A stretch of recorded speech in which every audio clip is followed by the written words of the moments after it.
अबदल्लाह बिन मुबारक और एक नेक खातून का सबक आमोज वाक़या।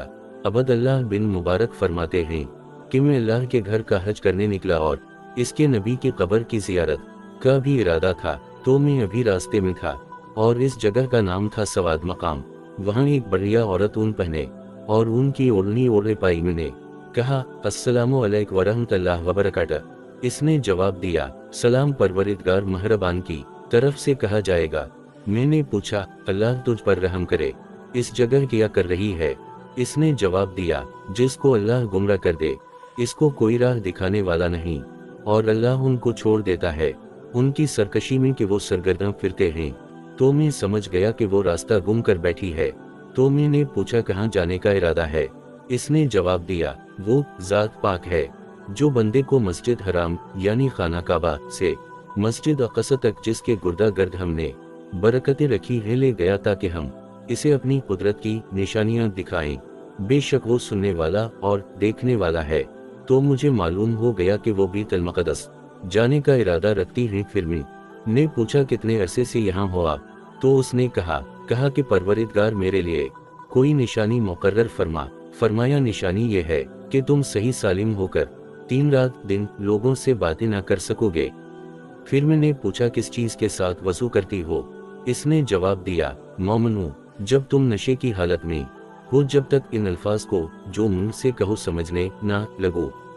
नमाज के पास मत जाओ जब तक कि गुस्ल ना कर लो। हाँ, अगर बहालत सफ़र रास्ते चले जा रहे हो और पानी ना मिलने के सबब गुस्ल ना कर सको तो 3 करके नमाज पढ़ लो। और अगर तुम बीमार हो या सफ़र में हो, तुम में से कोई भी तलखला से होकर आया हो या तुम औरतों से हम बिस्तर हुए हो और तुमको पानी ना मिले, तो पाक मिट्टी और मुंह हाथ का मसह करके तैमीम कर लो। बेशक खुदा मुआफ करने वाला और बख्शने वाला है। फिर मैंने कहा, मेरे पास खाता है, खाने में रग़बत है, खा लो। इसने कहा, रोज़ों की रातों में तुम्हारे लिए अपनी औरत के पास जाना जायज़ कर दिया गया। वो तुम्हारी पोशाक हैं और तुम उनकी पोशाक हो। खुदा को मालूम है कि तुम उनके पास जाने से अपने हक में खयानत कर गए थे। सो उसने तुम पर मेहरबानी की और तुम्हारी हरकत से दरगजर फरमा कर अब तुमको इख्तियार है कि उनसे मुबाशरत करो। और खुदा ने जो चीज़ तुम्हारे लिए लिख रखी है यानी औलाद, इसको खुदा से तलब करो और खाओ पियो यहाँ तक कि सुबह की सफ़ेद धारी रात की सियाह धारी से अलग नजर आने लगे। फिर रोज़ा रखकर रात तक पूरा करो। और जब तक तुम मस्जिदों में एतिकाफ में बैठे हो तो उनसे मुबाशरत ना करो। ये खुदा की हदें हैं, उनके पास ना जाना। उसी तरह खुदा अपनी आयतें लोगों के समझाने के लिए खोल खोल कर बयान फरमाता है ताकि वो परहेजगार बने। यानी बढ़िया की मुराद थी कि मेरा रोज़ा है। तो मैंने पूछा कि ये तो रमज़ान का महीना नहीं है, फिर रोज़ा किया? इसने कहा, बेशक को सफ़ा और मरू खुदा की निशानी में से हैं। तो जो शख्स खाना काबा का हज या उम्रा करे, इस पर कुछ गुनाह नहीं कि दोनों तवाफ़ करे, बल्कि तवाफ़ एक कसम का नेक काम है। और जो कोई नेक काम करे तो अल्लाह ताला कदरदान जानने वाले हैं। यानी मेरा नफुली रोज़ा है। तो मैंने कहा, सफ़र में तो रोज़ा फ़र्ज़ भी न रखना जायज़ है, ये तो फिर भी नकली है। इसने जवाब दिया, रोज़ों के दिन गिनती के चंद दिन हैं। तो जो शख्स तुम में से बीमार हो या सफ़र में हो, दूसरे दिनों में रोज़ों का शुमार पूरा कर ले। और जो लोग रोज़ा रखने की ताकत ना रखें तो वो रोज़े के बदले मोहताज को खाना खिलाया करें। और जो कोई शौक़ से नेकी करे तो इसके हक में ज़्यादा अच्छा है। और अगर समझो तो रोज़ा रखना ही तुम्हारे लिए बेहतर है। यानी बढ़िया की मुराद थी कि रोज़ा न रखने की अगर चाहे इजाज़त है, लेकिन रोज़ा रखना ज़्यादा बेहतर फरमाया है। फिर मैंने आखिर पूछ ही लिया कि तो इस तरह बात क्यों नहीं करती जैसे मैं बोल रहा? तो उसने जवाब दिया, और ए बंदे, जिस चीज़ का तुझको इल्म नहीं और इसका कोई फ़ायदा भी नहीं, तो उसके पीछे ना पड़ के कान और आँख और दिल अब सब आज़ा से ज़रूर बाज़ बरस होगी। तो मैंने कहा, मुझसे ख़ता हो गई है, लिहाजा दरगज़र फरमाएं।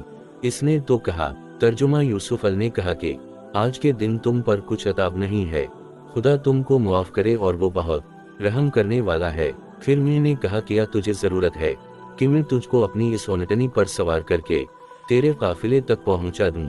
इसने जवाब दिया, हज के महीने मुअय्यन हैं जो मालूम है।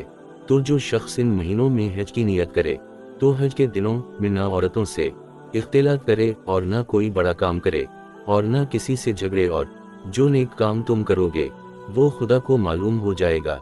और ज़ाद राह यानी रास्ते का खर्च पानी साथ ले जाओ, क्योंकि बेहतर फायदा ज़ाद राह का परहेजगारी है।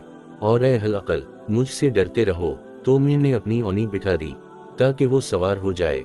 तो उसने कहा, मोमिन को कह दे जाए कि अपनी निगाहें पस्त रखें और अपनी शर्मगाहों की हिफाजत करेंगे, उनके लिए ज़्यादा पाकीज़ा रखने वाली चीज़ है। बेशक अल्लाह खबर रखने वाला है जो भी वो करते हैं। तो मैंने अपनी निगाहें पस्त कर लें और इसको कहा सवार हो जाओ, लेकिन जब वो सवार होने लगी तो ओनटनी बरिक गई और इसके कपड़े फट गए।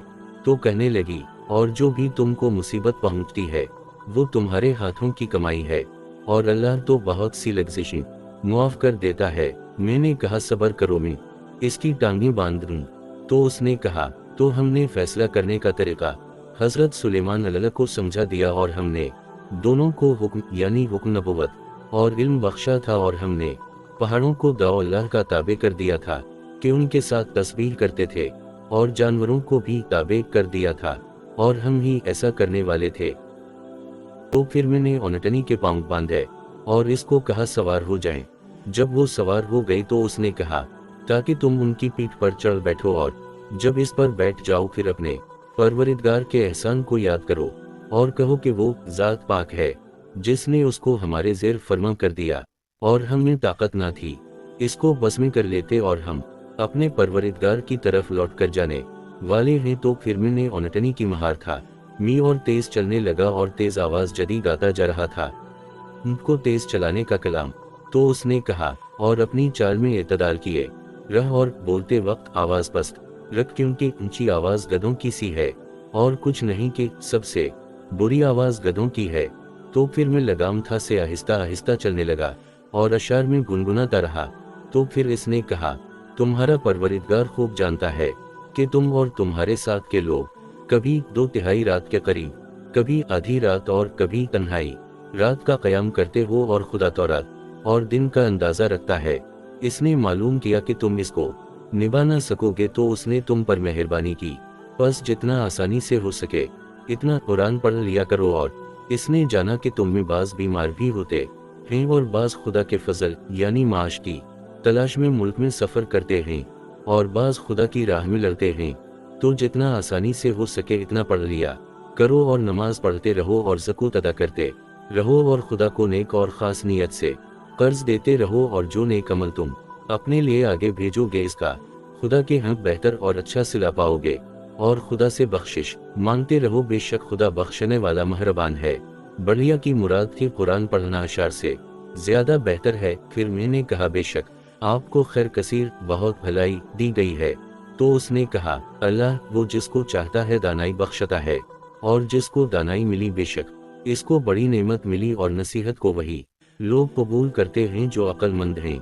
फिर जब मैंने उसके साथ थोड़ा सा सफर कर लिया तो पूछा, किया आपका शौहर है? तो उसने कहा, मोमनो ऐसी चीजों के बारे में सवाल मत करो कि अगर उनकी हकीकत तुम पर जाहिर कर दी जाए तो तुम्हें बुरी लगी, और अगर कुरान के नाज़िल होने के अय्याम में ऐसी बातें पूछोगे तो तुम पर जाहिर भी कर दी जाएंगी। अब तो खुदा ने ऐसी बातों के पूछने से दरगुजर फरमा दिया है, और खुदा बख्शने वाला बरदबार है। फिर मैं खामोश हो गया और चलता रहा यहाँ तक कि इसके काफिले तक इसको पहुंचा दिया। फिर मैंने कहा, इस काफिले में तेरा कौन है?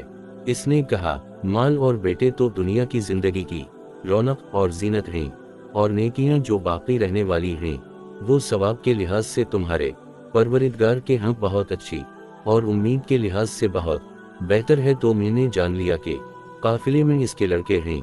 फिर मैंने पूछा, उनकी अलामतें क्या हैं? तो उसने कहा, और रातों में निशानात बना दिए गए, और लोग सितारों से भी रास्ते मालूम करते हैं। फिर मुझे पता चल गया कि वो काफिले को रास्ता बताने वाले आगे आगे चलने वाले हैं। फिर मैं आगे की तरफ पहुंचा और शुरू के खेमों में पूछा कि उनमें से तेरा कौन है? इसने जवाब दिया, और इब्राहिम अल्लाह ने अपना दोस्त बना लिया, और मूसा से अल्लाह ने बातें की। यही किताब को मजबूत से थाम हिफ्ज कर। तो मैं समझ गया इसके लड़कों के ये नाम हैं, और आवाज दी, ए इब्राहिम, ए मूसा, ए की। तो अंदर से खूबसूरत जवान निकले, गोया के चांद मुतवज्जह हो गए हैं। जब उनके साथ बैठा तो बड़िया ने कहा, और उसी तरह हमने उनको उठाया ताकि आपस में एक दूसरे से रफाकत करें। एक कहने वाले ने कहा कि तुम यहाँ कितने अरसे रहे? इन्होंने कहा, जितनी मुद्दत तुम रहे वो तुम्हारा परवरिदगार ही इसको खूब जानता है। तो अपने में से किसी को रुपया दे कर शहर भेज, देखे कि नफीस खाना कौन सा है तो इसमें से खाना ले आना, और आहिस्ता आहिस्ता आया जाए और तुम्हारा हाल किसी को ना बताए। और फिर उन लड़कों में से एक उठा और खाना खरीद कर लाया। फिर इन्होंने खाना मेरे आगे रख दिया तो बढ़िया ने कहा, किया खाओ और पो खुशी से बस वक्त इसके जो तुमने गुजरे हुए दिनों में। फिर मैंने कहा, मुझ पर तुम्हारा खाना हराम है, यहाँ तक कि तुम मुझे इस बढ़िया की खबर दो। तो इन्होंने कहा कि ये हमारी माँ है, 40 साल है, कुरान के अलावा और कुछ नहीं बोलती, इस खौफ से कि कहीं लग्जिश ज़बान हो जाए और इस पर रहमान की नाराज़गी उतर पड़े, और अल्लाह जो चाहे इस पर कादिर है, इसके लिए क्या मुश्किल है। फिर मैंने कहा, ये अल्लाह का फजल है, जिसको चाहे अता करता है, और अल्लाह बड़े फजल वाला है। वक्फ ताम, बेशक कुरान से मोहब्बत करता एक अजीम और आला काम है। ज़हे नसीब जिसे कुरान की हकीकी मोहब्बत नसीब हो जाए। यकीनन इस वाक़या में हमारे लिए बहुत से सबक मुज़मिर हैं। अल्लाह ताला हमें बुझ अता फरमाए, आमीन या रब्बल आलमीन।